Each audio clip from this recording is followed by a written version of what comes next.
All right, let's watch. What is this, a mine shaft then?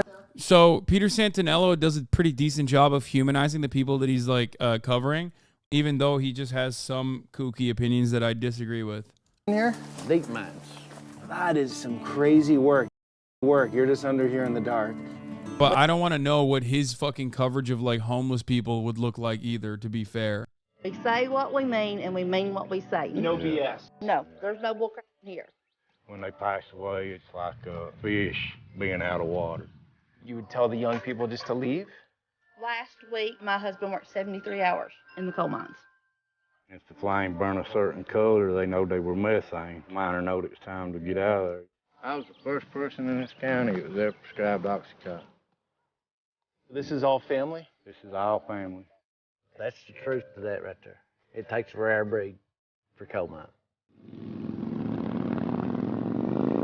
This is Wes on the motorcycle.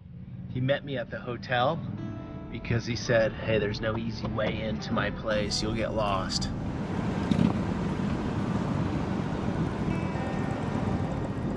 When you have the coal miner Matt, it's official. Yeah. You're 5th generation, right, Wes? It's a life of its own, man. What would you do out here if there wasn't coal? This dude is much more normie coded. The other guy's full of dog whistles and just ready to cast individuals as bad actors and not systems. Yeah. Santinelli at least had the decency to treat people like people. He used human decency. The other guy shoved the camera in a homeless person's face and asked him to dance. Yeah. Yeah, I know. We saw his border video. It wasn't great. Like I'm not saying this guy's opinions are perfectly in line with mine. I'm just simply stating, I'm showing you a group of people that he's covering and his coverage and how it differs, okay? How his coverage differs from the way that the other guy was covering human beings ultimately.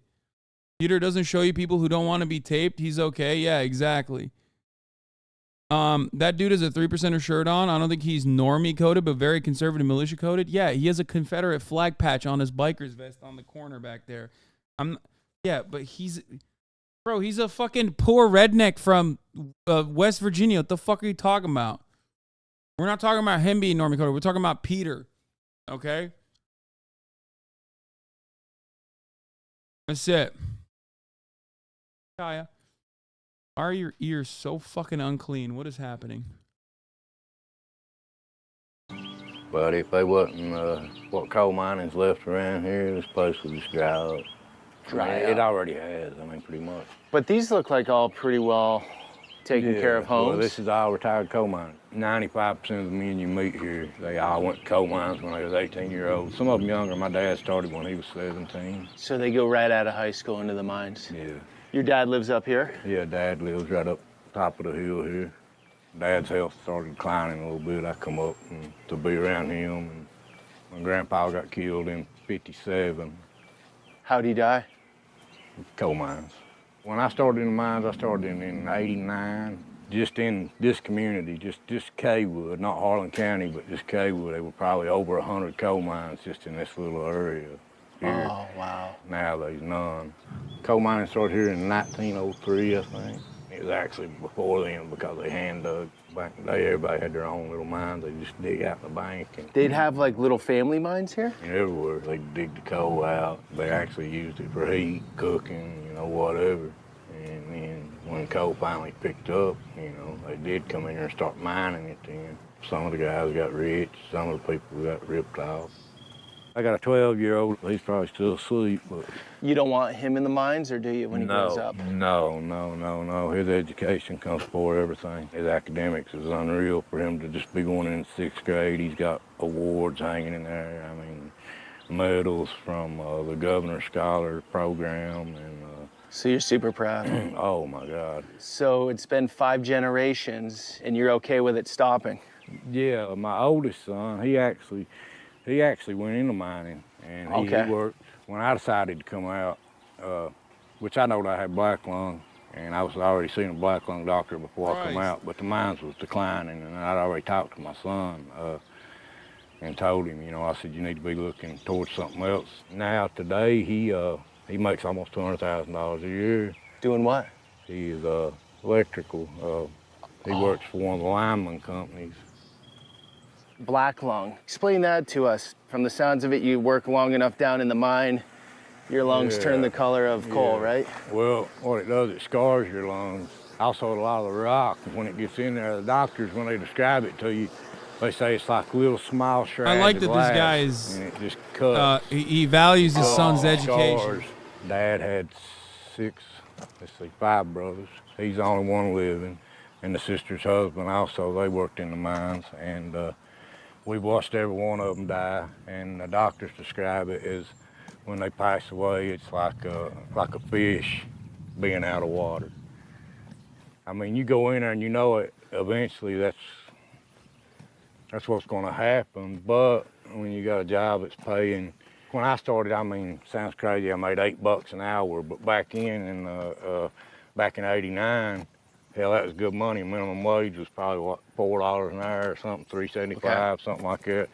So really, I mean, you started out making good money. And as it went along, I mean, when I come out, I was making $32 an hour as a foreman.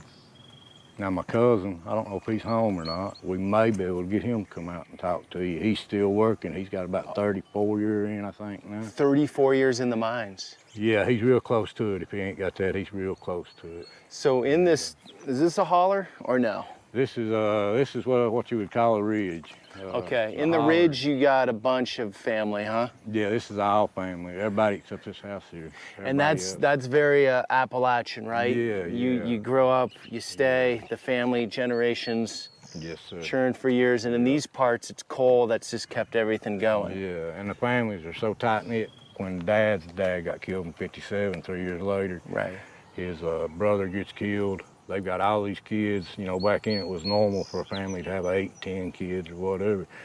So, you know, they all had to just chip in and raise gardens and kill hogs and just take care of each other, you know what I'm saying? We say what we mean, and we mean what we say. If we like you, and if we don't, we don't. And you'll always know where to stand with us, because if we don't like you, then we'll just tell you, you know, we won't be mean to you. We won't be mean to you at all. You know, we will, you know, say, come on up, and I don't know who you are, but you want something to drink? You know what I mean? But if we like you, and if we don't, we just say our howdies and keep on going. No BS. No, there's no bull crap in here. NNY, Jenny. Johnny, Smith, okay. As you would say, my name is Jenny Smith. I've been with the coal miners since 1989. Me and him started at the same time. Did y'all start at the same time? Yeah. And his dad was a coal miner, and his grandfather was a coal miner, along with his uncle, which is his dad. Great-grandpa. Was great-grandpa too? Bert was too, yeah. Great-grandpa was a coal miner. So you had like four generations 5. right there. 5? A little less. See, he knows more about it than I do. But as far as uncles, they all coal mined. But as far as wanting better for our kids, yes, because that woman, along with everyone else, that fucking town gossips for 15.6 hours a day. How do we save these people from thinking they have to be coal miners? This guy's unique because he saw his son succeed elsewhere. Not everyone's going to be so lucky to get that perspective. Money, business. You fucking build get the government to fucking build roads. You get the government to build a factory. And then that factory is like heavily subsidized with serious conditions that like unions, they have to be operated by union workers. And then that factory gives $100,000 a year jobs to people to build fucking solar panels or whatever the fuck. That's it. A lot of people say retraining programs don't work. Yeah, motherfucker, because if it's a retraining program and not like an actual job, then yeah, on its face, it's not going to be worthwhile. But if it's an actual fucking job, people will train themselves for it. You want to know why? Because they want to make money. Nobody wants to not work. Of course they want to work. That's it. These people's grandparents were fucking literally fighting cops, okay?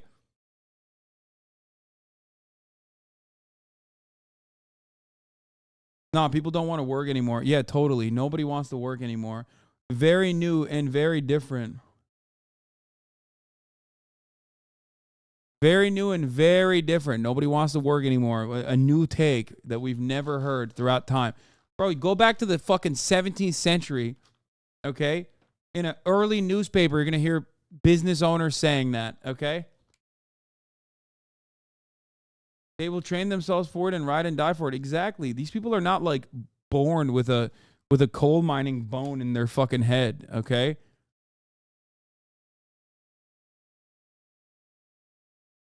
There's no like hereditary genealogy at play here that forces them to work at a coal mine. It's because that has historically been the main industry that they associate with putting a fucking roof over their heads. That's it. I'm an apprentice millwright on layoff for 3 months. I very much want to work. Yeah. Coal is just something that's just not promised. So that's got to be hard for you because it keeps the lights on, it pays the bills. It's good. A brief history of capitalists crying about that nobody wants to work anymore. Yeah, I saw this on Twitter. Someone just yoinked it. I love when people do this. They just yoinked some dude who like meticulously put together news articles on a Twitter thread and just posted it on Reddit. But yeah, 1894. Next winter, it's becoming apparent that nobody wants to work these hard times. None want to work for wages. The reason for food scarcity in 1916 is that nobody wants to work as hard as they used to. Capital owners have been saying that, okay? They've been saying that. You know what's funny? It's always the same problem. Post-industrial revolution, or just even, no matter what time frame you go to, if there is something resembling an owner, a boss of a business, and then people that are working for, people that are working for not toiling their own lands like serfs or whatever, but people that are working for that business owner, you're always going to have this attitude from the bosses. Dumb as fuck. Good money. It's one of the few industry. It's the main industry out here. Right. But then you don't want the youth to continue on. Absolutely. No. So what do you want them to move out of town or? Well, go to school. Okay. Go to Good school. education. Do an education. Just like my daughter, we wanted her to go to college and better herself. We didn't want her, which, she's a girl, and a girl probably wouldn't work in the coal mines. Okay. But we wanted her to go to school. Why not, 16-year-old Dorothy? brother, we don't want him in the coal mines. We want him to go to college and make something of themselves. So that just recently changed then. This whole get the family out of coal. No, actually, my dad begged me to go to college and not go to coal mines. Oh, okay. Because of the way his health declined. I mean, my dad's been down now since what? 15 years. At least. At least. Last week, my husband worked 73 hours in the coal mines. That's normal. Why? He's literally one of the better travel guys who do these. He's a cornball liberal, but at least he listens and doesn't make a spectacle. You probably watch Bald and Bankrupt and a bunch of actual criminals who but hate on Peter because you're ignorant. Yeah, I think Peter also certainly has had a change of attitude since COVID on certain issues. Let's be fucking real now. But he definitely is like, he ain't a lib. I think he used to be, but now he's definitely not as much of a liberal as he used to be. I think, because I've seen, dude, this guy is so fucking kind to his subjects, okay? And I mean subject in like the interviewer sense, okay? He is very good at treating the people that he's covering with kindness, and you would not expect a person who is like a reactionary to do that in a lot of these videos, like going to the Bangladesh neighborhood, you know what I mean, in Michigan, and covering the food and talking to the people there. Like,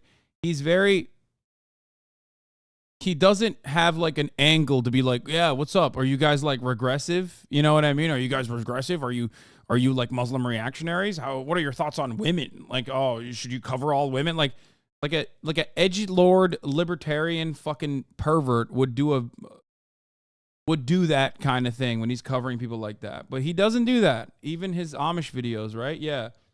Normal. Oh, That's yeah. yes, that's Yeah, normal for him. especially if So you're not seeing them. No, he leaves at 4. Yeah, I mean, we already covered this so many times, the letter Q, but you're right. I live in Appalachia. I wish people would remember that these are descendants of the people who literally died to give workers' rights. This whole area is ripe for labor action, but we're forgotten by everyone, including libs who think we all deserve to die for living in a red area. 4:30, he has to be at work by 6, and he comes in at 6 or 7 o'clock of I mean, a.m. dude, every day. this is a dude who's wearing a 3%er t-shirt, and he's got a fucking biker's vest with a Confederate flag on it, okay? A 3%er t-shirt and a biker's vest with a Confederate flag on it, living in fucking West Virginia. Remember, we're talking West Virginia, okay? The irony here is that, oh, this is Kentucky? Oh, they moved on to Kentucky, not West Virginia. Okay. Regardless, okay? Appalachia, you can fucking hit it with the same fucking, hit it with a broad paintbrush. It's still Appalachia. These are still coal miner towns. Ultimately, though, what did he say? He said he should have listened to his daddy and not worked in the fucking coal mines, and he's not making that mistake for his next of kin. And he cares so much about his child's education and rewards it, okay? Doesn't matter if he's a fucking reactionary. He's breaking that cycle, whether he even recognizes it or not. I don't give a fuck if he loves Donald Trump or if he would fucking ride or die for Donald Trump. Ultimately, at the end of the day, he's still a human being who deserves dignity. And given the circumstances, these people are definitely more dignified in their existence, especially because of the mythology of the white coal miner and the coal miner in general, but also due to also due to the reality that like there was at least some level of wages that were afforded to him at a certain point in time. And he has a house and shit like that. But in a way, there is no difference between that guy and the fucking homeless guy that you're shoving a camera in. The only difference is he has a home, okay? He's been fucked over by the systems in the exact same way that the homeless guy's been fucked over. The only difference is the homeless guy doesn't live in Appalachia, wasn't a coal miner, probably a fucking veteran in many respects.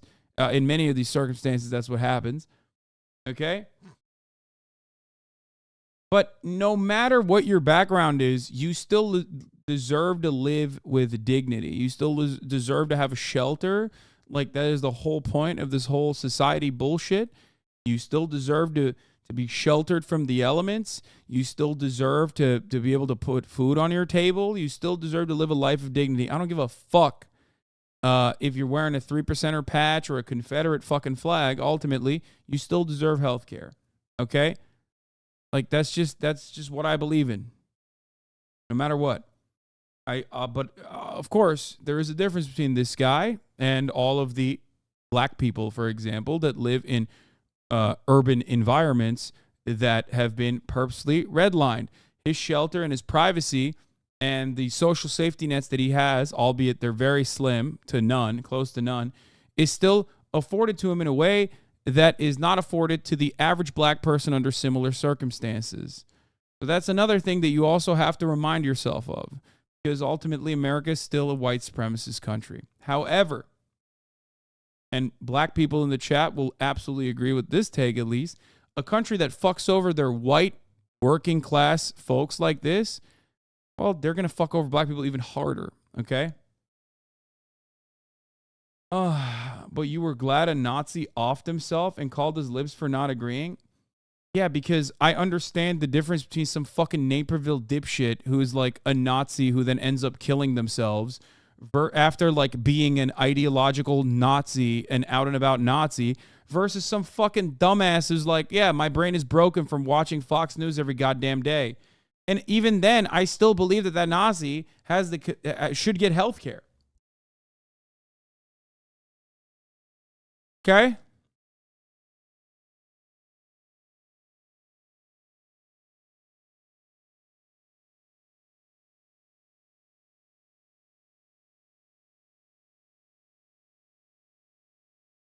There's a part of the population that's shit from both the left and the right. Conservatives hate these people too because they're poor and received as gross mountain people with the whole inbred hillbilly trope. They get no love from either side and rightfully feel forgotten. Republicans love to fantasize about the classic red-blooded American coal miner, but have abandoned them in real terms on every level. Oh, yeah.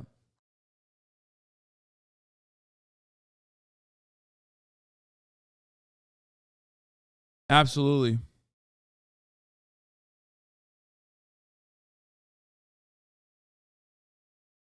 Day to provide for his family and his grandbabies. They had to call me out to school because my son was taking panic attacks because he heard me talking to my girlfriend about going back to the coal mines. You know. My husband works for a place called Inmet Mining. They're out of Knoxville, Tennessee, and they had to file bankruptcy. And we're in limbo right now trying to see if somebody else is going to come in and take over the place of employment that he works, or they're going to just shut the doors. But they are doing it the right way. They did give us the WARN Act as far as like the layoff letters that we've gotten in the mail. They've done everything. The only thing that they're not doing is letting the miners know for sure what's going to go on. And they won't. And like so is that it just that happens a lot, like when the mines are busy? No, when the mines are I really don't know how to answer that, Wes. How would you answer that? Well, I mean, like when Jay Justice come in here, you know, and raised all the wages. I mean, when people went from working for $13.50 an hour, I mean, I worked for $13.50 an hour for years, and that was good money around here. Jay comes in, raises the wages $18 an hour, you know, to $20-some an hour. Then when he decides he's just ready to shut down, you just go into work one day and, you know, like where I was foreman, they called me in and they said, tell everybody go home. That has happened a lot, yes. This letter shall serve as a layoff notice 14 days from the beginning of June 2nd. So very stressful for you right now? Yeah, not knowing, you know what I mean? Yeah. Thank the good Lord above, I was able to pay my house off like a few months ago. Good so I mean that takes a load off, and the only thing that we owe for. According to this article, at least, the Mountain Eagle, Inmet is still operating with no layoffs. Inmet Mining LLC, which operates several underground mines in Letcher and Harlan counties, has not laid off workers yet, despite a WARN notice sent to employees, according to the company official. Jeff Strobel, who's the chief restructuring officer for Inmet, said Inmet is negotiating with another company now, and it hopes it will not have to cut jobs. To date, Inmet has not laid any employees off. It continues to operate as it proceeds through the Chapter 11 process. In the Chapter 11 process, Black Mountain Marketing and Sales has submitted to a stalking horse bid to acquire the Inmet assets and provides for BMMS to offer employment to Inmet employees. They're definitely going to do layoffs once it's sold, by the way. Inmet continues to work to avoid layoffs and is hopeful that in the near future it may be able to extend a date previously issued WARN notices. Inmet employs about 360 people. Remember, one other thing that we've talked about before, was also the overall number of coal miners is pretty fucking small. Like these people, I feel like there's probably more coal miners that were already laid off than there are currently working coal miners. Like the number of Arby's employees, for example, around the nation is significantly larger than the number of coal miners in the United States of America.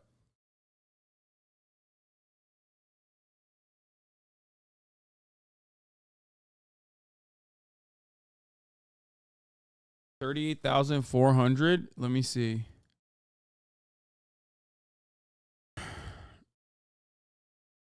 Yeah, 38,400 in the United States of America.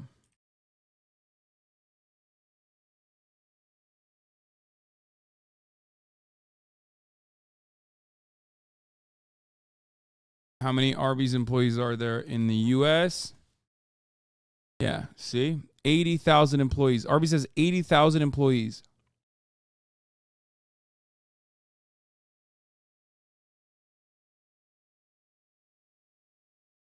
Just remember that when we're talking about this issue. So, in many respects, it's a forgotten business, okay?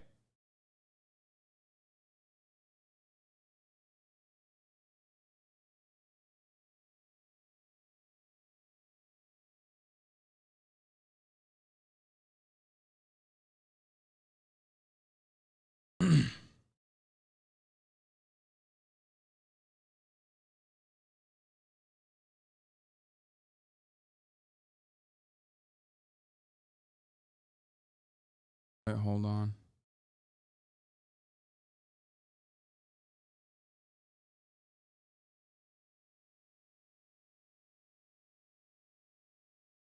We don't have towns with Arby's-based economies, though. Why do they have so many employees? Who the fuck goes to Arby's?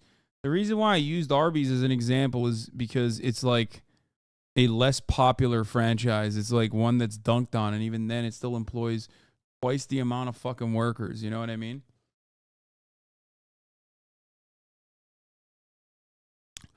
Inmet Mining LLC, the company that operates here, is owned by a holding company, owned by an individual, and I'm not at liberty to say anything more about that, Strobel said. Nice. All right, let's continue with this. Is the pleasures. Meanwhile, we should also continue forgetting to run the top of the hour ad break and then run it now.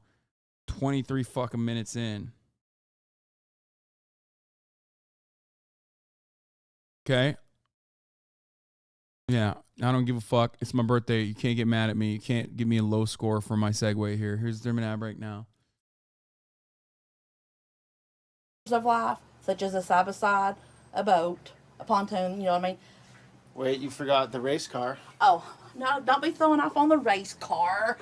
Yeah, that race car provides our living. That's what he drives back and forth to work every day. Oh, okay. That's what he drives back and forth to the coal mines every day. You're saying this is in the last 4 or 5 years? Well, I suppose the last 10 years, things have changed as far as crime and drugs and stuff like that here in our area.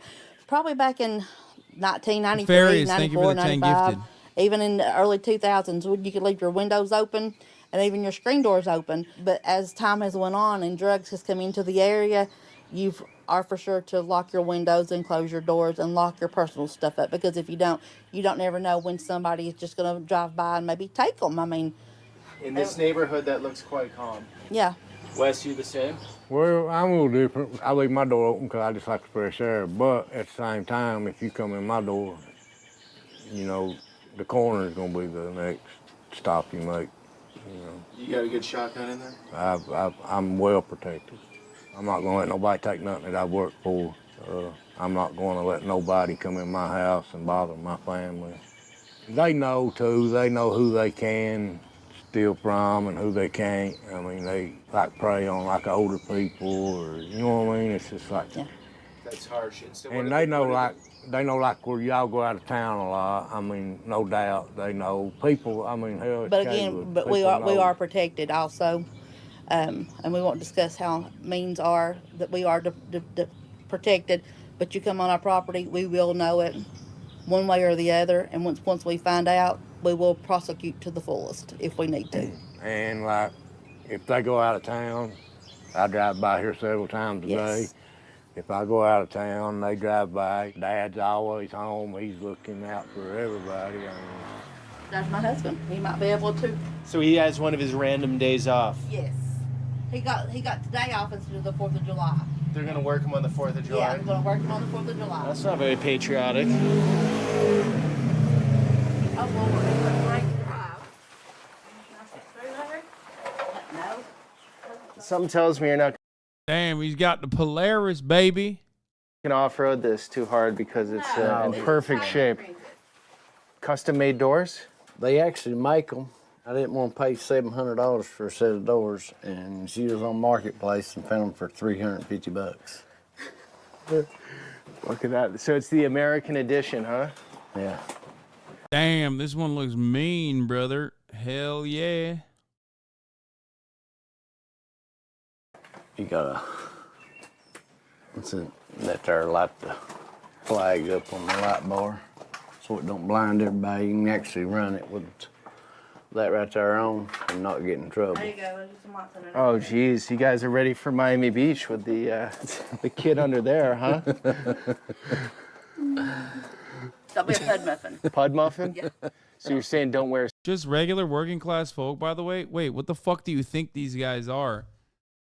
I mean, he has a Polaris and a fucking Jeep, but like, what do you mean? What, you think this guy's caked? You think these guys like actually living the high life?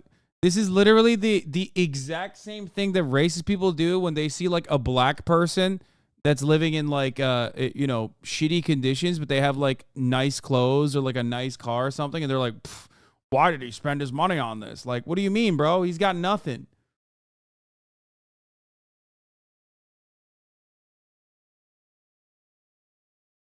It's one of the cheapest areas in the country, and their house has been paid off for 2 whole generations. Exactly.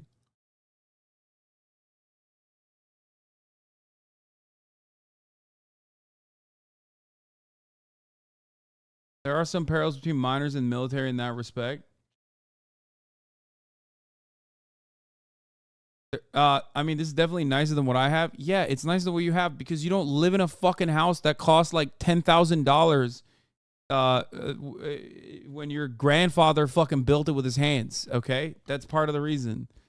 Because you don't live in West Virginia where the telephone service cuts off. You still use a telephone, and the telephone service cuts off every now and then for weeks on end. Seatbelt. Yeah, don't worry. You'll be good. Well, I have Kentucky's best driver. Why would I need it out here? Have fun. Thank you.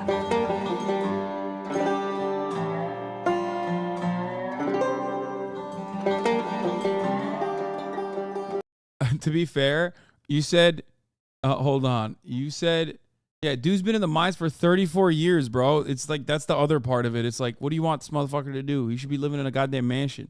But what's also funny is, of course, someone in the chat said, it's like when dumb motherfuckers say, like, them refugees, they got the newest iPhone. And it's like, I do feel like that guy would say that. Like that guy that we just saw, I'd be looking at the TV going, look at them Haitian refugees. He's got a football jersey on. Well, not football, a fucking soccer jersey on. But you should also be a little bit smarter than that guy. Old strip job? Yeah. That's where they just shear off the top of the mountain? And get the coat. Do you work on top or you work in the... I work under the mountain. Under the mountain. Going back in. Some of them's got like 5 entries. See how this rock right here is? And there's a coal seam right there. They'll go under it, and we use boats and everything like that, what we call roof boats, and to help support the top as we drive. There'll be like 5 different entries across through there. So when you say coal seam, you see like a layer of coal in the earth, and that's what you guys tap into? Yeah. I'm going into my 35th year this year. How many do you want to do? I don't want to quit work.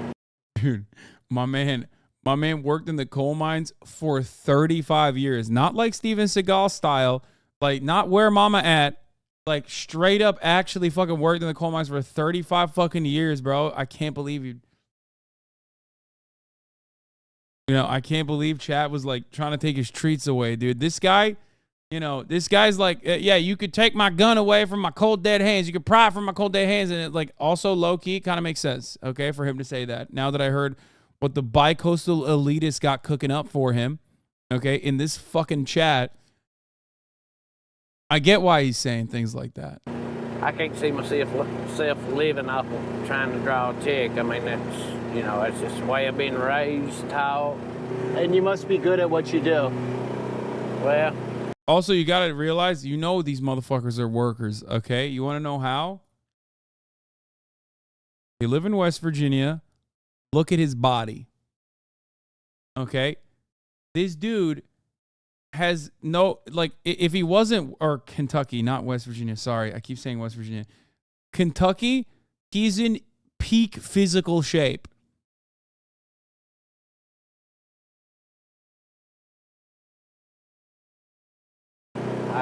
So I'm all right. Are you down there on your hands and knees crawling through? The coal seam I'm in right now, it's not that low. I can kind of duck, walk, and get around that way. But now when I first started, you're talking anywhere from 19 to 24, 26 inches. 19? Yeah, that's the lowest. So that's the lowest I've been in 19 inches in the coal seam. So when you're in the coal seam, it's 19 inches, which is basically this. How far in are you going? It just depends on how far we got the mines drove. What, you're talking like 50 feet, or you're talking like... Oh, you may go for 3 or 4 miles. It'll just run up and down. Sometimes you'll run into what we call squeezes. It'll drop down to like 19 inches and may go for 100 foot, may go 500 foot that low. And then it'll pick back up to... Did you ever freak out and get claustrophobic in that? No.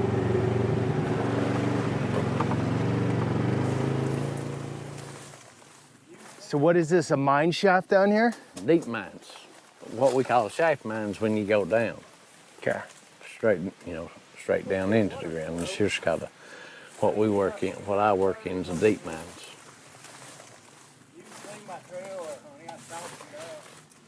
Aiden is Wes's son. We got sidetracked, Wes. Oh, cool.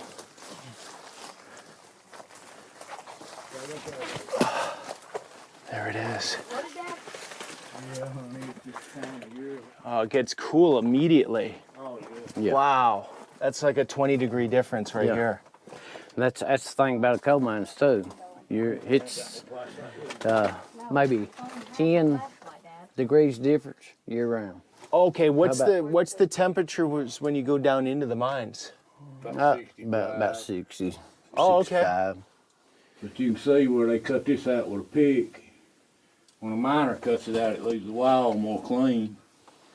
Like, the wall. Straight up and down. Right. This was cut with a pick? Yeah, this was cut out with a pick and a shovel, and they use ponies.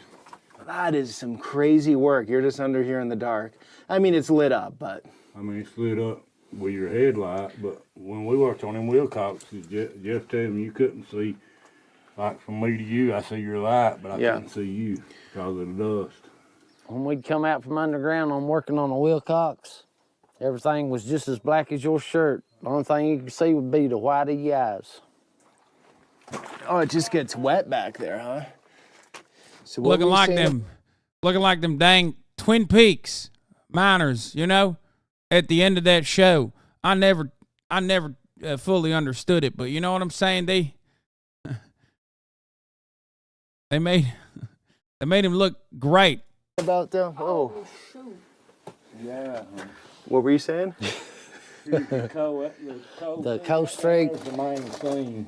This is just where over the years it's fell This year's out. just dribbled off and shelled off and stuff like that. So that's the coal seam. That's the coal seam there. Actually, the seam up was about 20-some inches high.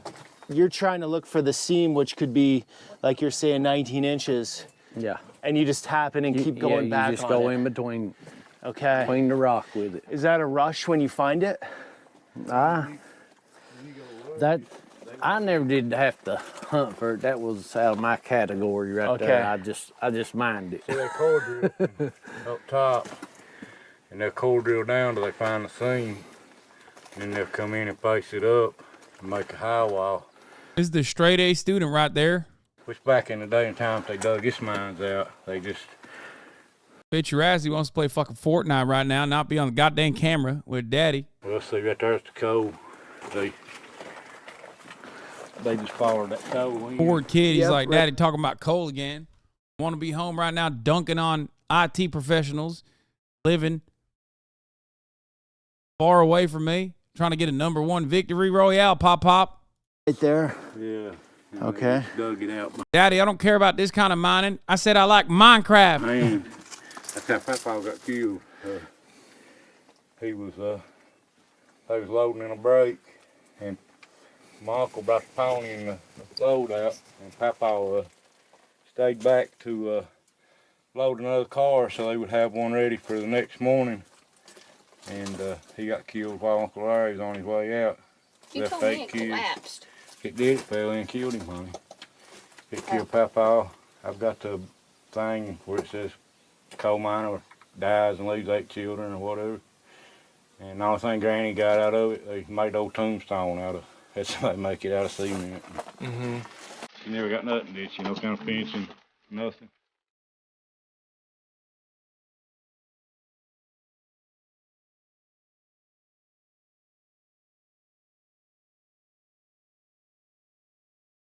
Kentucky latency's fucked up for sure. Oh yeah, he's on We're going insane up this. ping. Like you've never seen Nice. ping like this. Woo.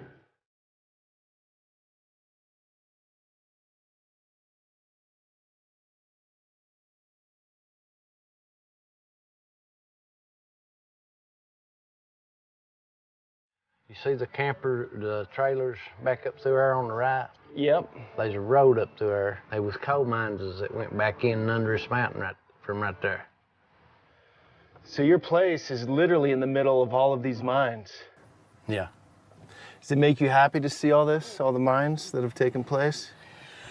Well, there's been a lot of good people probably lost their lives, especially back in the day. I mean, it's not near as dangerous as what it used to be. What's that say? Rare breed. That's the truth to that right there. It takes a rare breed for coal mining. What would you want to tell those that never mind, don't understand it? What would you tell them? Stay away from it if you don't have to do it.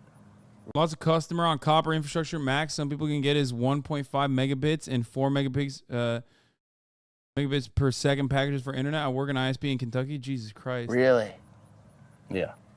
Cause But also at the same time, some of these fucking places will like weirdly have fiber. I don't know if this is one of those places. Probably not. But like America is so weird, dude, where you will have like one fucking town that's like YOLO, fuck the ISPs. We decided to make government fucking funded infrastructure where they'll just have fiber. It's not even a joke. I forget what it was. There's like random parts of the United States of America. I'm sure MHUD would know immediately, but the background.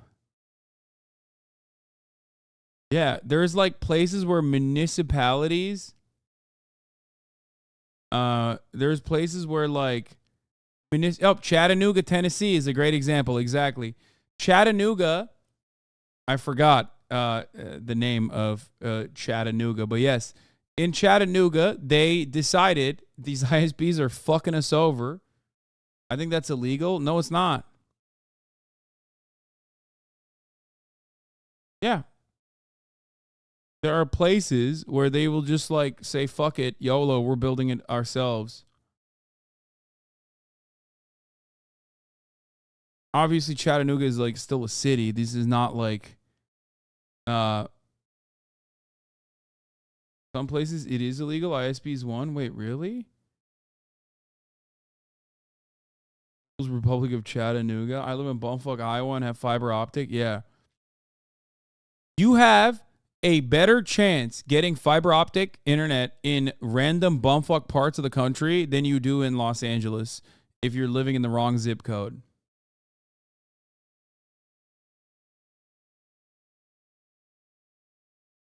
And while you're young, you don't realize it, but as you get older, the wear and tear it does takes the toll on your body and stuff like that. Yep.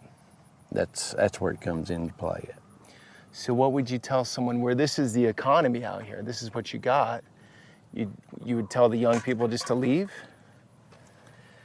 Go to school, get an education. But then they'd have to leave for a job. No, not necessarily, because my girl, you know, she's been raised right here.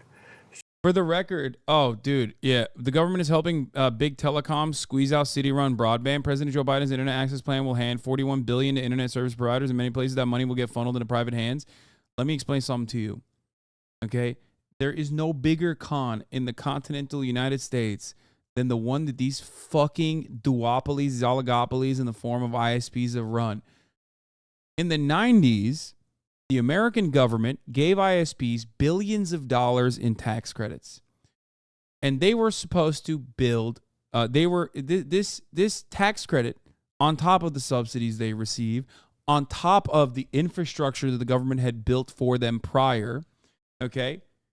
These massive ISPs got billions of dollars in tax credits on top of everything else, specifically for one purpose: to modernize the infrastructure.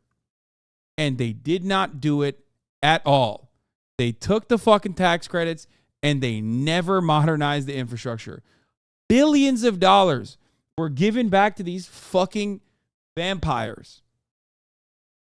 And then they kept getting more. And nothing has happened in terms of punishment.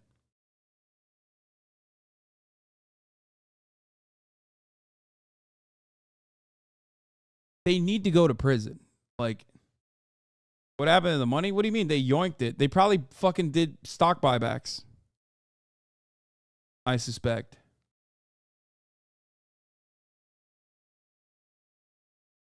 We use it to pay off the cities that never allow new ISPs to lay new lines, so it all works out.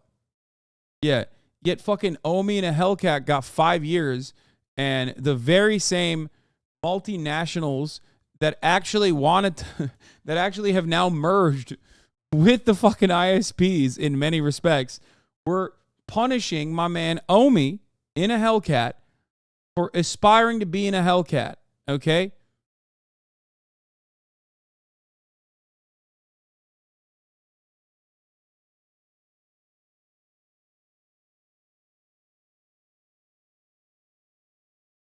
Trying to get a private company to build infrastructure is like trying to explain socialism to Twitch streamers. When Omi gets out of prison, we're buying him a Hellcat. She went to school, got an education, and now she's a medical assistant teacher at Southeast Community College. Great.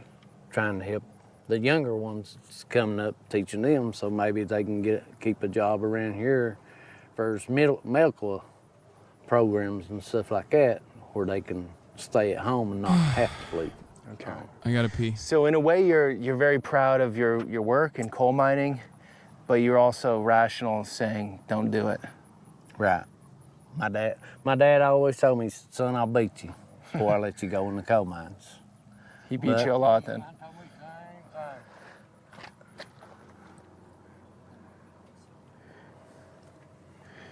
He beat you then? No. Or he didn't stay to his word? He didn't stay to his word. He seen that I wasn't going to leave these hills, and he knew that if I was going to have anything, I was going to have to be a coal miner around here.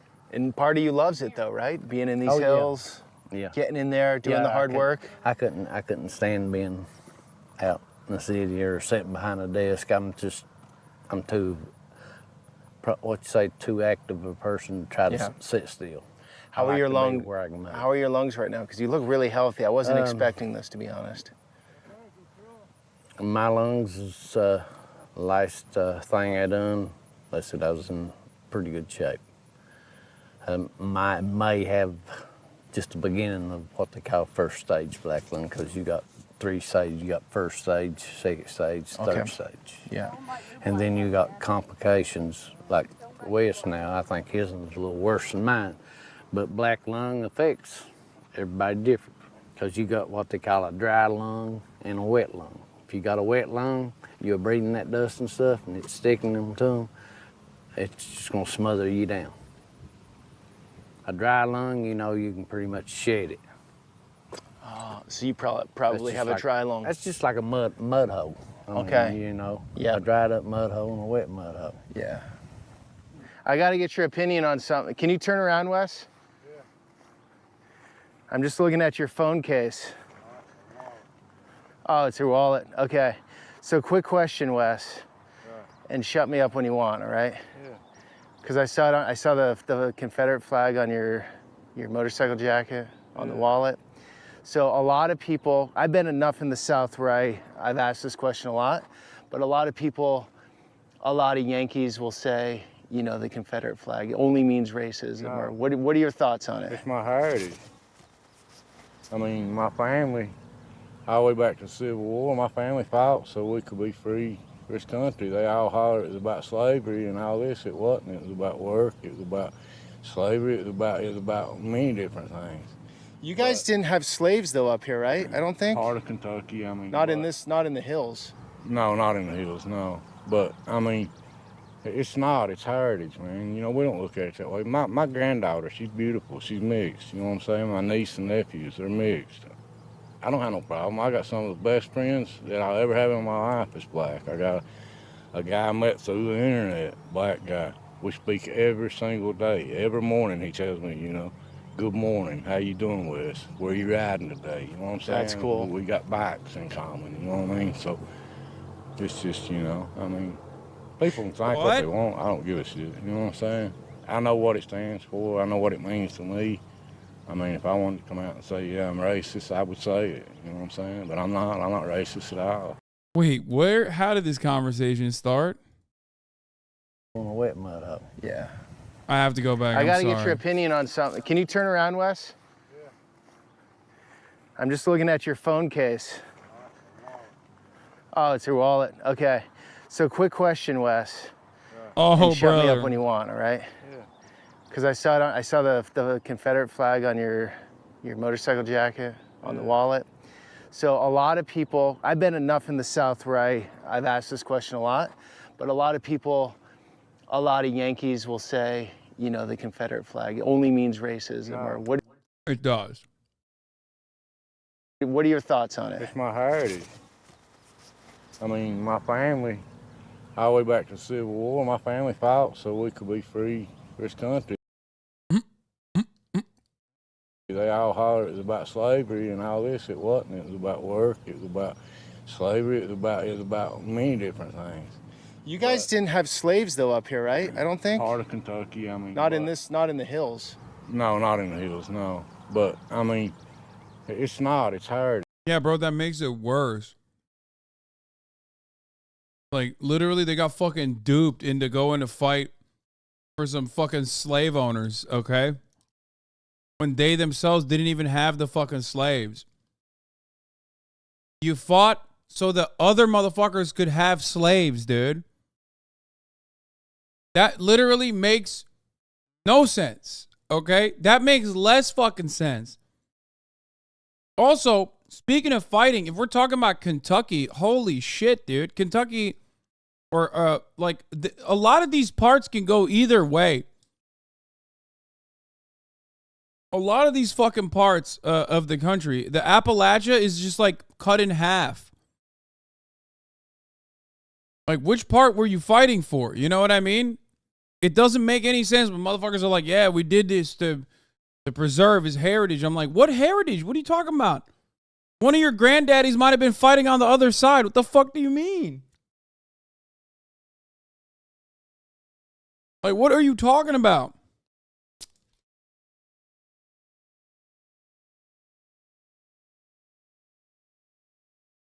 It goes even crazier when motherfuckers in Ohio are rocking with the Confederacy. I'm like, what the fuck are you doing, bro? It's heritage, not hate. It's like, what heritage, dumbass? You misunderstood the heritage. Your granddaddy was killing the motherfuckers whose flag you're rocking with.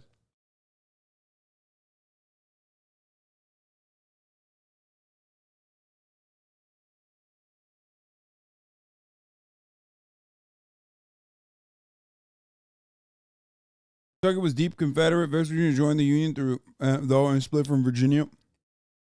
I'm just saying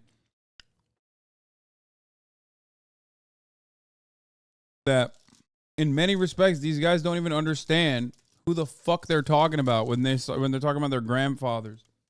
Man, you know, we don't look at it that way. My granddaughter, she's beautiful. She's mixed. You know what I'm saying? My niece and nephews, they're mixed.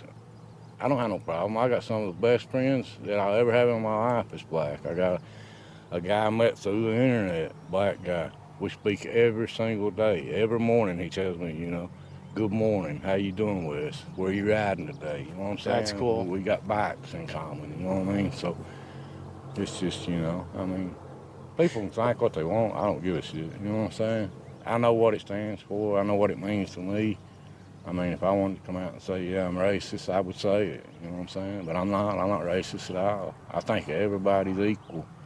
I mean, you got, I don't want to come out and say what I would normally say, but I mean, there's blacks in every crew, and there's whites, and there's good people, and there's bad people, you know what I'm saying? Yeah, it's interesting because unfortunately a lot of people they just give it an easy label and they see the flag and they get, that's all they see. But I mean, you see rebel flags everywhere, but no, racism, I mean, They holler all this Ku Klux Klan and shit. Man, I've been here for all my life, and I ain't never seen a Ku Klux Klan, you know what I mean? It's not like we hate on anybody. I mean, you know, we just try to get along, man. We just want everybody to get along, man. I want things to better, you know. I don't care if it's a black president in there and he's making things better, that's a wonder. You know, if there's a Afghani president in there and he's making things better, that's great, man. That's all we're looking for. We want things to prosper. We don't want, you know what I mean? Run the country, give people jobs, give people opportunity, make people want to work again. Bro said, I live in Kentucky. I've never seen the Klan.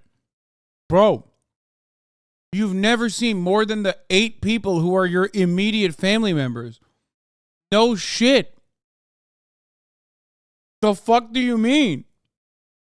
You've never seen many things, okay?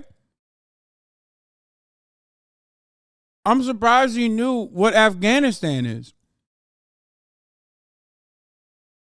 Like, yeah, the Klan very much exists in Kentucky. Holy fuck.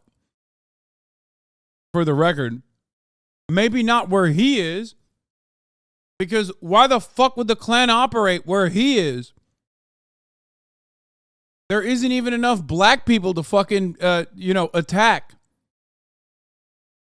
Or get angry about the existence of, dude. There's no people there.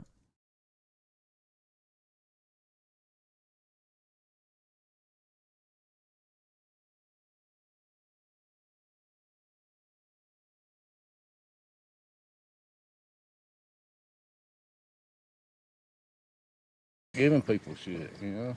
I'm glad my oldest son did decide to leave because he bettered himself. He went through a good job. How many kids do you have? I have 4. 4. 2 girls, 2 boys. All right. This is your youngest? That's my youngest. I've had him ever since he was born. I'm a single dad with him. We keep a girlfriend around on occasion, but Yeah, on occasion. biggest part is me and him just do the bachelor thing and love life and enjoy, and Or at least try.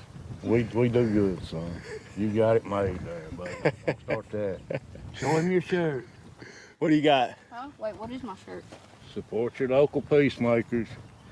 What's that, a local group here?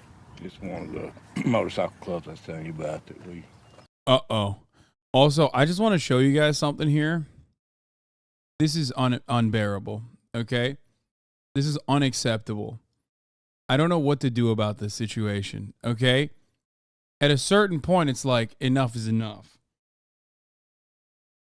I literally can't even fucking stand. Like, out of control. Just absolutely fucking out of control. She's awake. She's just refusing to move.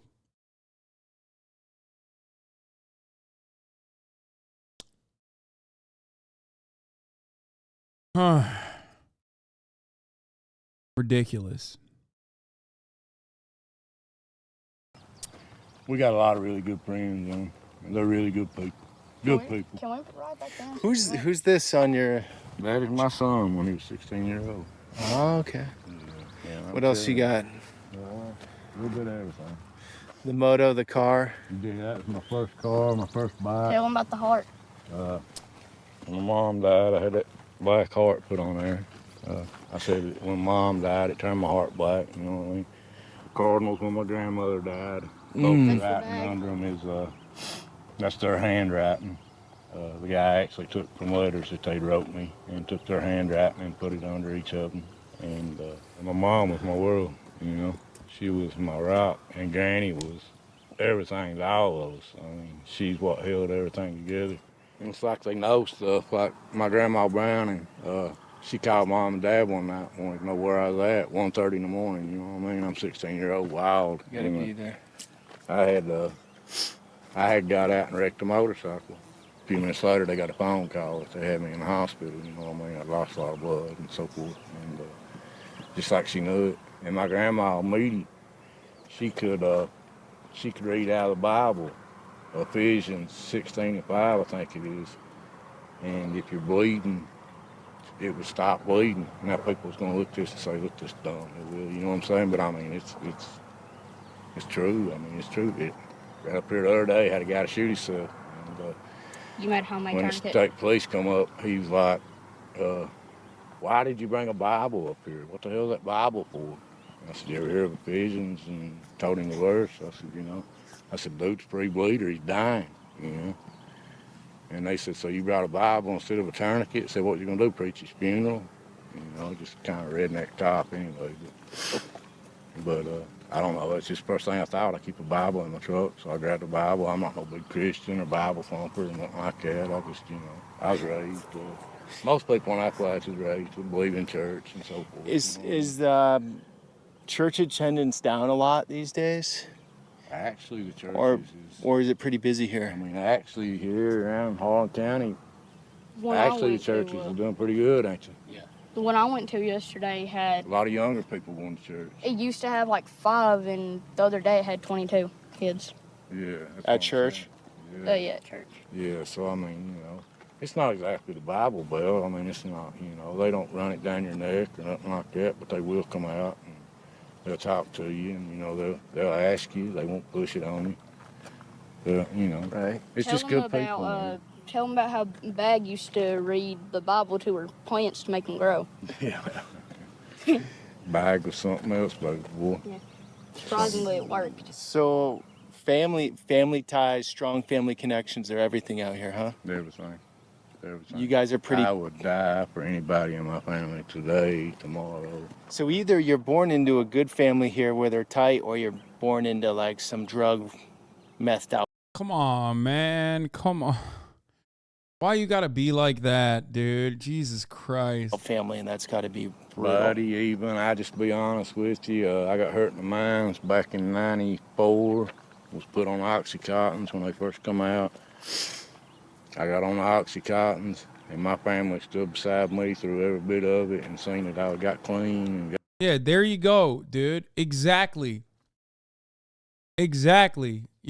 First of all, you're talking to a coal miner in Kentucky.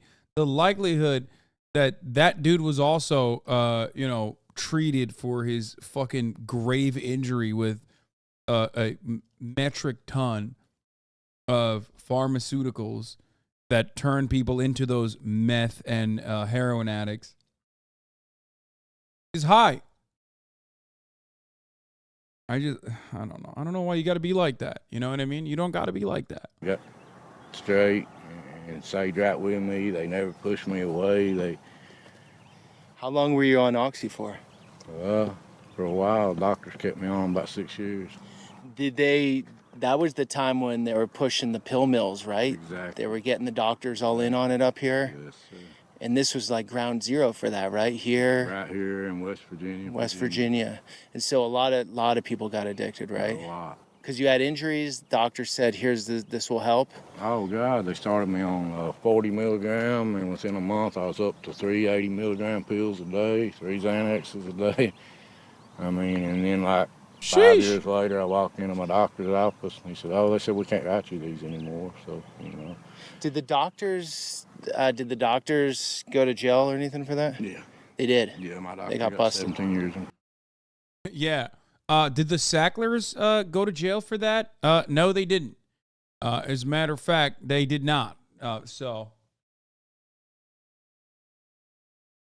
it's wild that the doctors got jail time for it, which, by the way, I mean, it makes sense because a lot of those pill mills were directly fucking making the problem worse.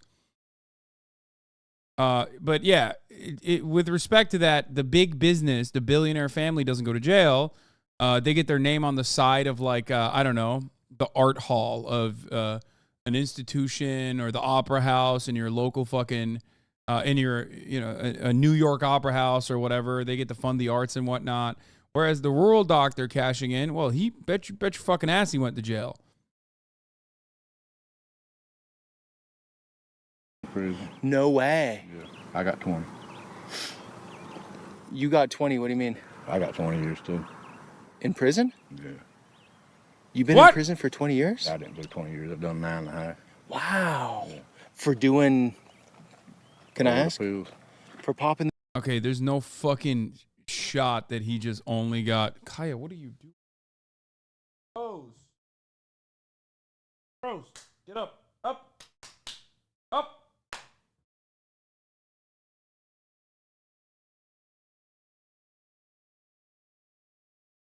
No way he's doing 20 years for he was probably helping the doctor, I would assume. There's no way. The pills. Well, when they cut me off, I mean, you're so sick, you don't know. And so I decided, hell, I've got all these pills put up.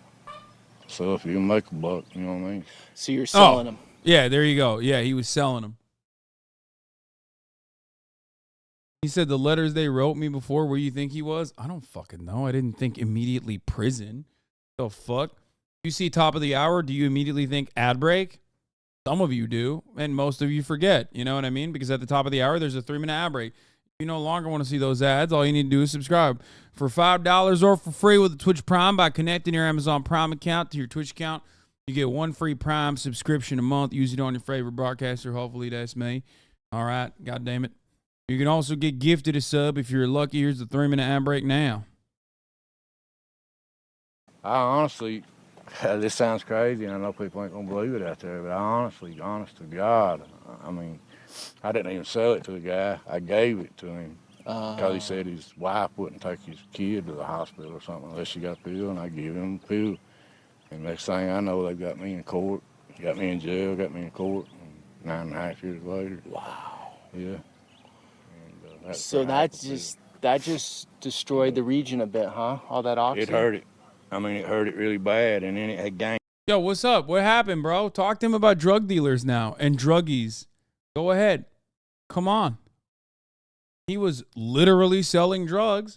Where is the genuine disdain you have for people who do drugs and even worse, God forbid, sell drugs? Kind of hard. Kind of hard, isn't it? You just said he didn't sell them, Haas? Yeah, okay, bro. He literally did say he sold them. He said he wanted to make some side cash because he was desperate.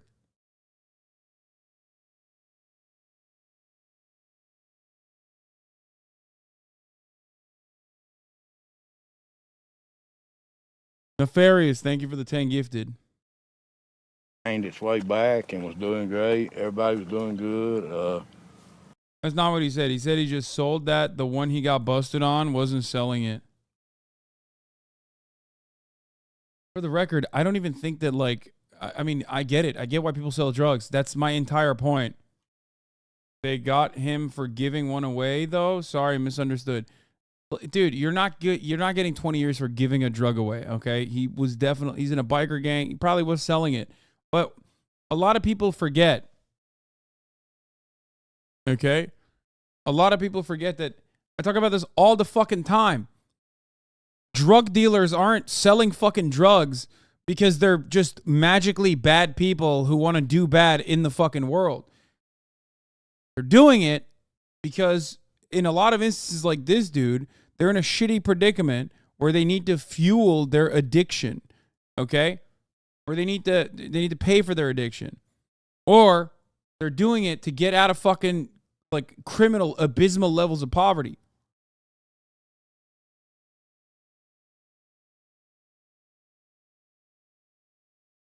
I think it's great to see a dude like this, especially on this journey, get introduced to him, develop a liking to him, and then slowly but surely start to unwind some of the other aspects of his existence, because this is probably the only way that chatters will ever see people like this as real human beings, reacting to stimuli, reacting to their circumstances, reacting to their environments, right? It doesn't work the way you think it works. What? Valky Raid? Thank you for the raid. Valky Ray. 20 years, what the fuck? That's like the max sentence in my country, Lamau. That's fucked. Yeah. Birthday raid. The Sackler stole what would have been the best years of my life for me. So now I'm in my upper 30s. I'm experiencing the best years of my life. Yeah, that's the point. That's actually the issue here. That's why I have so much respect for Big Mike. Said he only served 9.5 years. Yeah, dude, 20 years is fucking ridiculous. Whenever they give you like this insane sentencing, oftentimes you get out on half that on good behavior, for the record. But regardless, dude, it's still fucking insane. He went to jail for 9.5 years. The fuck do you mean only? Big Mike discourse again. Yes, I will always have a tremendous appreciation and respect for people who have struggled with addiction, okay, and have defeated it, and it's a lifelong struggle. You never fully defeat it. You know what I mean?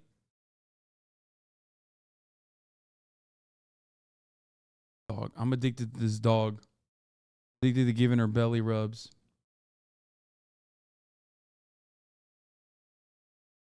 I mean, everybody was sober, it seemed like, and then the shit hits around here, the fentanyl, and which, I mean, you don't find many people. It's the younger people, man, and that's what's so sad, because you see all these young people dying, man, and it's sad. He's fucking wicked, brother. Look at them glasses he's got on. And it really is. It's sad. And you know, A lot of young people dying out here? A lot. The schoolhouse, you actually can't see it for the trees, which that's part of the parking lot right there. And just like right across the street, they've been four die in one house there. Jeff, you never had a problem with the pills out here or anything? No, I haven't. No, that's done good, man. Never. So what'd you Biggest do? thing I've probably done is took a few shots of moonshine and drank beer. I was the first person in this county that was ever prescribed Oxycontin. The first person in the county to be prescribed Oxycontin? Yes, yeah, Dr. Ali Swap. He's still in prison? No, he's out. I think he may have died. So in your guys' days, it was, you had... Bro.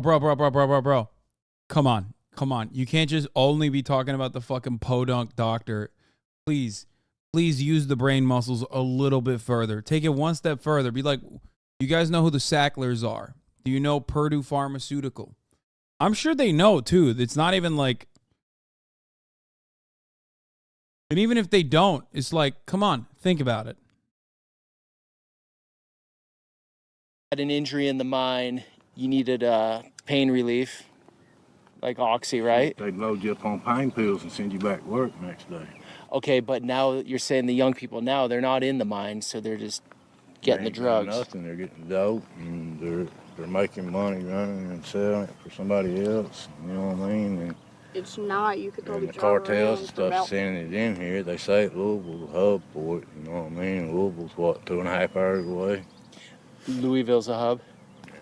Should be more rehabs. I mean, I think there should be more, sober living homes, stuff like that. Prison don't.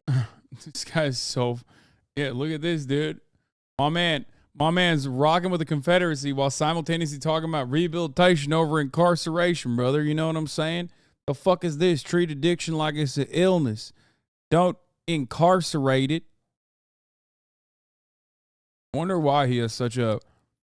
what would be considered an incredibly, endlessly liberal approach. Which, by the way, again... Hasan, can you explain thinking past the doctor, genuinely confused, want to learn? So there's been a lot of writing on this that you can find. There's also, I think there was a Hulu show as well that was like a direct recreation of real events that transpired. But the Sackler family owns a company called Purdue Pharmaceutical. Purdue Pharmaceutical created OxyContin and lied to American doctors and greatly marketed OxyContin as a non-addictive drug, as a non-addictive pain relief drug. Now, of course, it was profoundly addictive, as we all know, many years later. They lied and said slow release was going to make it safe. They lied on every aspect of the drug in and of itself. They also then went and created institutions within universities. They built think tanks, as they often do. They built institutions within universities that were like that specifically focused on pain management and pain relief. Those little like things that you see when you go to the doctors, like sometimes they'll show you like a little smiley face all the way to like an angry face, 1 to 10. That is literally from the Sackler family's think tanks on pain relief. They paid, the pain charts that you see, the pain scales that you see was created by the pain management, pain relief institutions that the Sackler family directly played a role in creating. And then They not only lied about the addictive nature of the drug itself, but they also paid doctors to pump it. There were pill mills. It was an industry that was great because guess what? I mean, heroin is super addictive, dude. Once you get hooked on it, you really want it. They also made drugs that are supposed to save you if you're overdosing. Leave.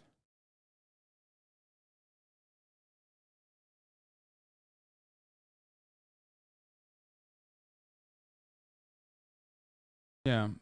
Or I think they do Narcan, not Suboxone. Or do they also, like, they do the methadone substitute, which is, I think they do the methadone substitute. I always get it confused. Or they either also own a patent for Narcan, which is what you take, which is what you're supposed to be given when you are overdosing on heroin, or the other opiate substitute that you're supposed to take to get off of it. But yeah,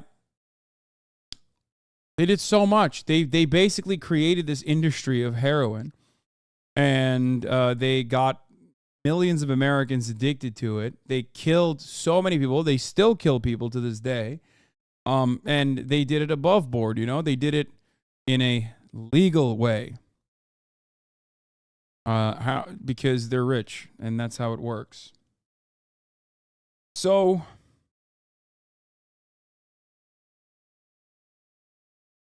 the kickback schemes and false marketing is ultimately what got them where they are today, which is, of course, a couple $2 billion less than where they were, but still not behind bars.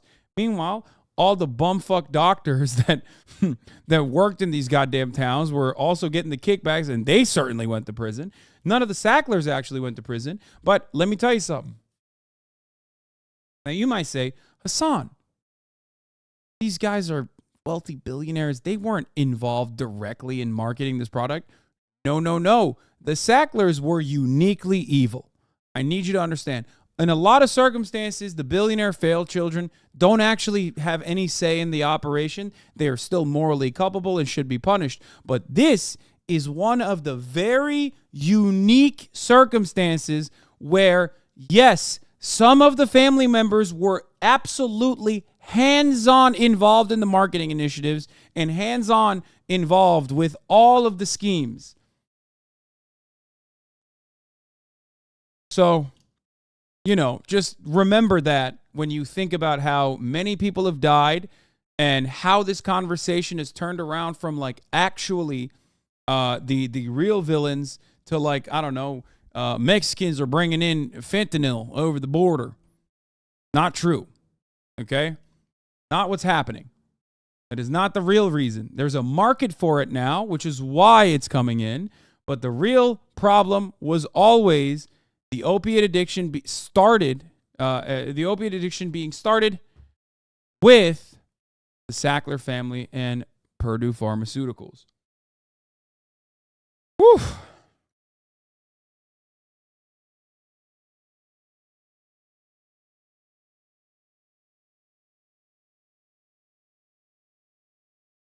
Pharmaceuticals or drug dealers with state authorization. If you do, you are a narco or a drug. If you do it, you're a narco or drug dealer.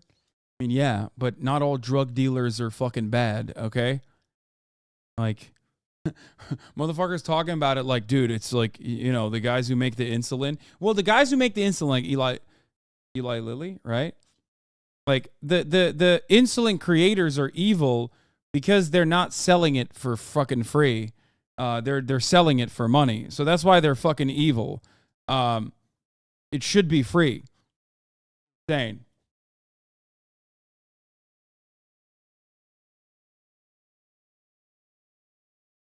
Don't help you. I mean, honestly, God, it don't.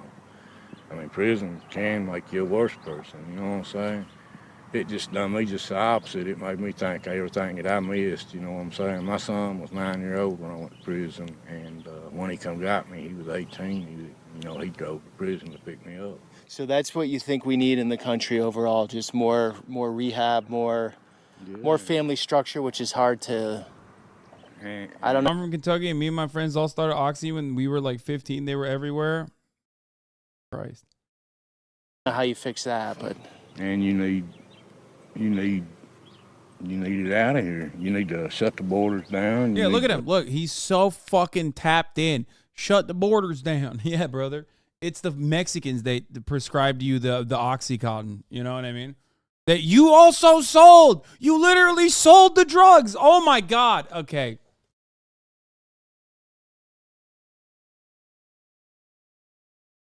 This is where I lose it. Because it's like, yeah, I went to prison, but like, it's fucking bullshit that I went to prison. Also, you shouldn't go to prison for doing this, which I don't even disagree with. And then he goes, oh, but the Mexicans over the border, those motherfuckers, they can't.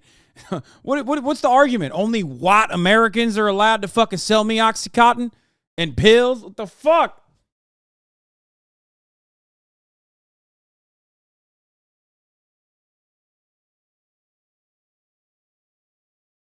Oh. I mean, like I said, I'm not racist towards nobody, but this is America, man. You know, think about the Americans first before you start bringing all these other people in here. Worry about the problems you got here right now and fix them, and then worry about everybody else. I mean, take care of America, man. You know what I mean? This might not be nothing to nobody. I mean, to me, it might not be nothing. I mean, look at it. It's beautiful. You got family. I mean, I could not. Yeah, I mean, it's funny because, like, he's not doing the classic, them immigrants took our jobs shit. Because, like, there ain't no jobs to take out here. So, and there ain't no Mexicans out there either. So he's like, notice how every American problem always can be reduced to, like, immigrants are responsible for it. The Mexicans are responsible for it. Which is, like, hilarious, but because he doesn't have any jobs that Mexicans took from him, specifically, he's like, you know, fucking, they're dealing the drugs. Bro, he was a drug dealer. The immigrants did take his job. Well, I mean, the immigrants were his suppliers at that point, if he's talking about the Mexicans. Knock on any door out there, and I guarantee you, they feed you. You're not even from around here, and I guarantee you, you can go to any door around here and say, man, I'm thirsty, I need a bite to eat, you know what I'm saying? Yeah. Could you give me a drink of water? Could you spare a bologna sandwich, you know what I'm saying? And I guarantee you that 99.9% of them would take you in, set you down and feed you a meal, give you something to drink, you know what I'm saying? No, this trip I started in West Virginia, I've felt nothing but that from the locals. One guy bought my meal, just one stranger bought my meal at a restaurant. That's everyone around here, paying forward to call it. Everyone's been very cool. And I think that's what doesn't go out to the world about Appalachia, like deep Appalachia like this. We're in the thick of it. And those connections and the way people are to each other, they can be. I mean, you're either loved or hated, I think, is how it goes, right? But you bring that on yourself also. You get what you give, right? I mean, if you give, you get. If you show somebody a support and show them that you really need it, they'll help you, and they will. I mean, honestly, there's times that my family should have just turned their back on me and said, you know, we're done. But instead, they kept pushing. You know, you're better than this, you're better than this, you're better than this.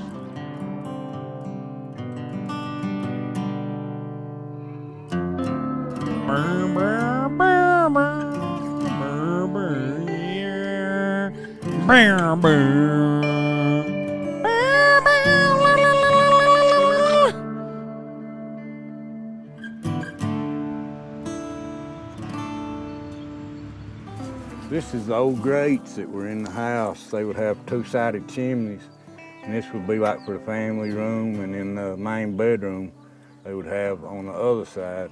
And you'd put your coal in here, and at night you would bank it, what they call banking. In other words, they'd get a good fire going, they'd put ashes on top of it, and it would hold heat all night. Okay. And that's what you would heat the house with. And like the old buck stove we got in here, they would use them in the houses for cooking and so forth. This is actually an old lawnmower. They used to use the ponies to pull the coal out of the mines, and got all the old pony shoes. Ponies to pull the coal out? Yeah. In here we got mainly mining stuff. I'm sorry, we've got electricity off out here right now, but they call these breast augers, and you can see. Okay. That's the bit, and some of them's a lot longer than that, but the men would 2 men would operate it. One man would put a plate against his chest. Okay. And they would drill into the coal, and then they would be able to put shots off in it then. So drill in, then put a stick of dynamite in, right? This is just all old bottles and stuff. My great-granddad bought this property in 1942, and this is just all old bottles and stuff that come out of the camp houses. And like we was looking at the old toy car. Oh yeah, this? Yeah. That's like a 4-pound toy car. And that's some of the fossils that's found in the mines. You find a lot of fossils in the mines. What is that, do you know? That's a tree. That's actually an old tree. Just petrified wood? Oh, wow. Wood. Yeah. That's like, just some what do you think, 8 pounds maybe? Oh, yeah. Yeah, it's heavy. Wow. And, you know, it's just different things. It was through the years that we've collected over the years. You got the old Civil War thing. They would melt their lead in that and pour it into casts for balls, you know, for the lead balls. Yeah, you know, when we were going out shooting and hunting, you know what I'm saying? And this is, you'd heat this up with coal iron? On top of the stove here. This is what old buck stove All right, looked like. you just did that, right? Yeah, you just set it on top of it, then when it got hot, you could iron with it. It's got a striker on the bottom, and you would ignite it, and when you would go into the face of the coal, if the light went out, you know that there was oxygen deficiency, because, you know, fire won't burn without oxygen. So a miner know that it's time to get out of there, you know what I mean? And then if the flame burned a certain color, they know they were methane, so they know to back out. Did you ever have a problem with oxygen in the mines? We cut into one old mines, and it wasn't on the map, and it flooded us out. And we had low oxygen, but we were really deep, and it took a while to get out, but everybody got out all right, and everything was good. Super scary? Not so much. I mean, that wasn't the first time we'd ever cut into old works, but you just got to stay calm, huh? But my son was like 17 at the time, and he was mad as hell because I was kind of helping run the mines, you know, kind of helping the guy out, and they had a boss up there that had no knowledge whatsoever, and he got madder than hell because I went back in, you know what I'm saying, and to set pumps and stuff, and oh God, he took a fit, you know what I mean. So you guys would sacrifice yourselves for these companies in a way, huh? Well, I mean, they call it a sucker, I guess, sometimes. You know, like I said, I missed 5 years when I started bossing. I missed the first 5 years I bossed. I didn't come home for Christmas, Thanksgiving, whatever. We were in the mines, had so many pumps in it. The pumps had to be made every day. And he was in jail until his son was 18, so how was his son 17? He has like 5 sons, dude, I think. He has like 5 kids. You know, through the government. And I would have to go out on Christmas Day and Thanksgiving Day and pump water and check pumps all day and make them where I was born. 2 sons, so, 2 daughters. But I kind of regret that in a way because just got to spend my grandma's last 2 years with her for Christmas and stuff. That was her birthday. She lived here. She lived right here? Yeah, she lived right here. And then we used to have an old camp house that sat right here. And they were... believe it or not, at one time, I think there was 19 houses through here. In this valley here? Just straight up this holler. So this is all family? This is all family. Everybody up and up there is family.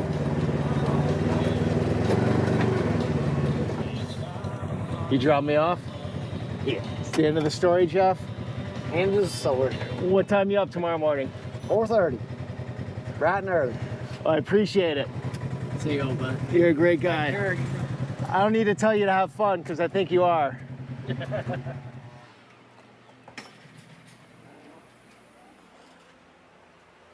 Some medals that you got for academics and ball and...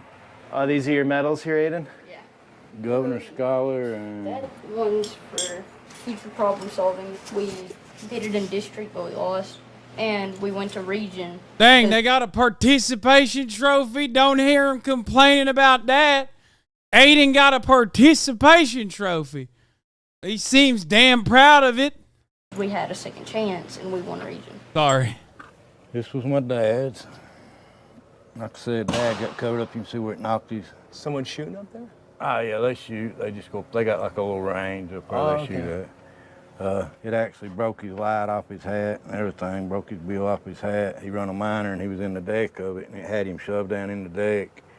And he'll tell you about sitting there eating dinner while he was covered up. It took him about 6 hours to get the rock off of him. And when we come in from school, we seen the ambulance sitting there, so of course we freaked out.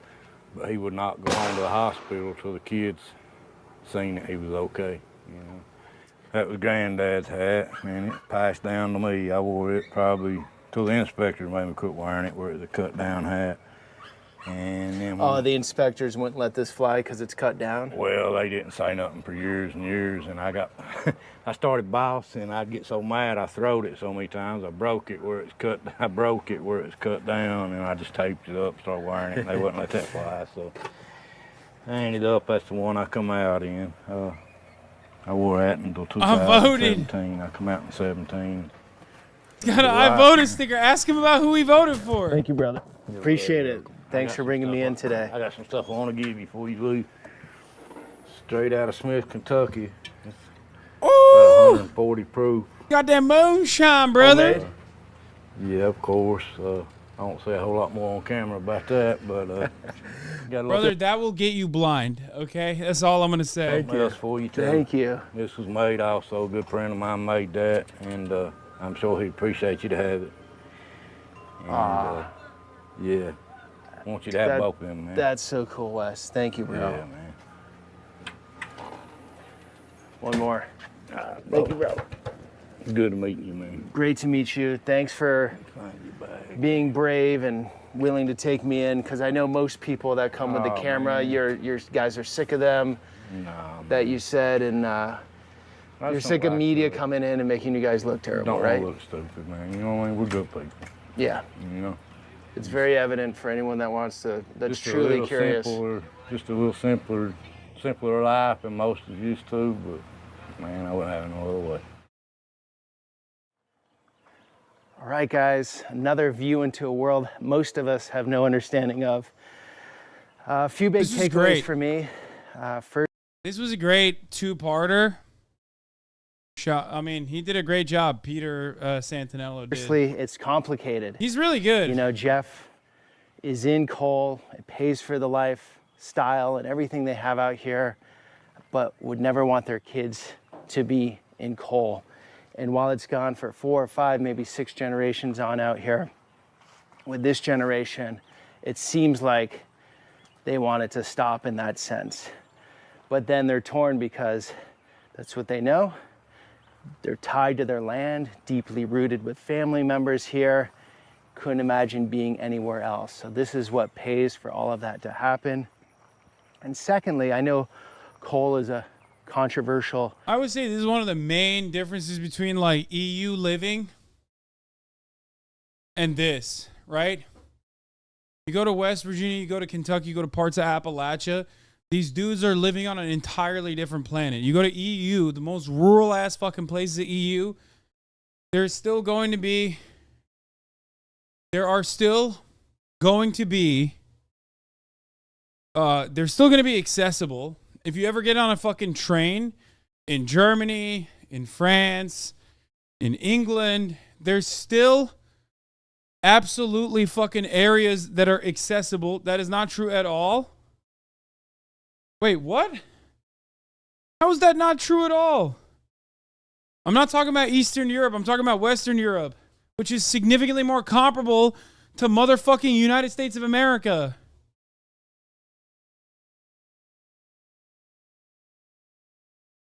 England is not EU. It's still Europe.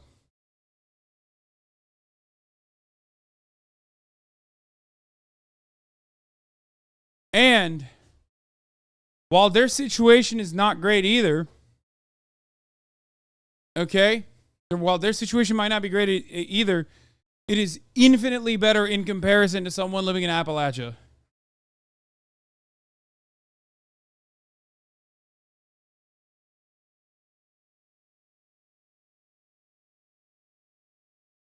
Don't listen to chat. I've lived in rural Europe. It is very different from rural America.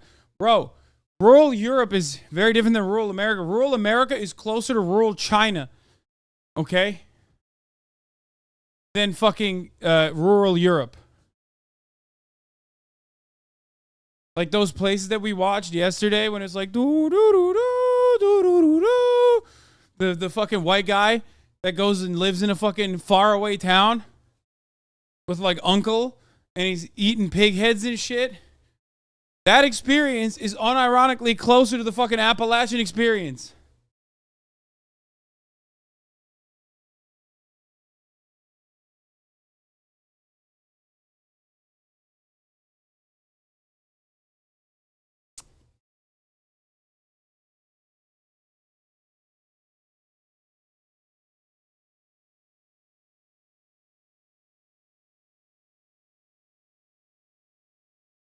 Anyway. Energy form. I love clean air and water, just like most people. I've learned that it's in the steel making process. I don't know it through and through, but from the human side of things, look, if that's your way of life, whatever industry you might be in, say expand rural Turkey and rural US. I mean, rural Turkey's worse. Infrastructure is less. Like, at least these guys got like, even in the most podunk part of town, there's still like some semblance of a fucking road. In rural Turkey, there's always going to be places that is like inaccessible. It's just dirt. You know what I mean? The reality is that American infrastructure still heavily rests on the laurels of the New Deal. Like, they built the solid infrastructure that a lot of these other developing nations never were able to do. That's why you can't compare it to fucking Mexico. Or you can't compare it to Turkey. You can't compare it to all these other places. It's just that the issue is it's crumbling and they're not doing enough to actually fix it. You know what I mean?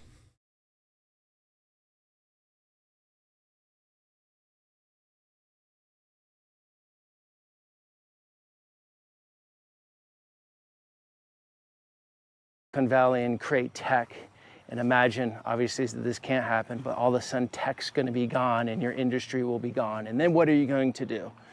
And whatever you might be in, whatever profession, that's sort of a scary thought, I would think. So these people are living with this daily, as in the letter comes in, the mine's going to shut down, and maybe they'll be ousted until the next job appears. But I think it's a stressful worry that your work, your talent, your knowledge. Chatters who think Europe is massively bigger than the US. Oh yeah, I never said that like land use is comparable. That's why I think China is a better comparison with a significantly worse starting point than the United States of America. You know what I mean? Bro's out of breath walking. I'm out of breath fucking your mom. She's giving me top right now underneath the fucking walking desk. It's crazy. Here's the thing. Walking and talking at the same time is not as easy as you think it is, especially because I actually cranked up the speed of the treadmill a little bit more than what I normally do. Okay? So shut the fuck up. Motherfuckers who are basically planted on their goddamn chairs that need like the jaws of life to separate your flesh from the leather couch that you're fucking stapled into, talking shit about me walking while trying to entertain 30,000 people. Shut the fuck up.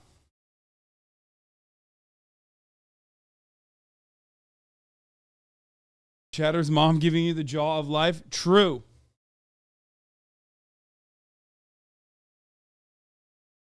I kind of want to watch this PBS documentary about two American families, but maybe tomorrow.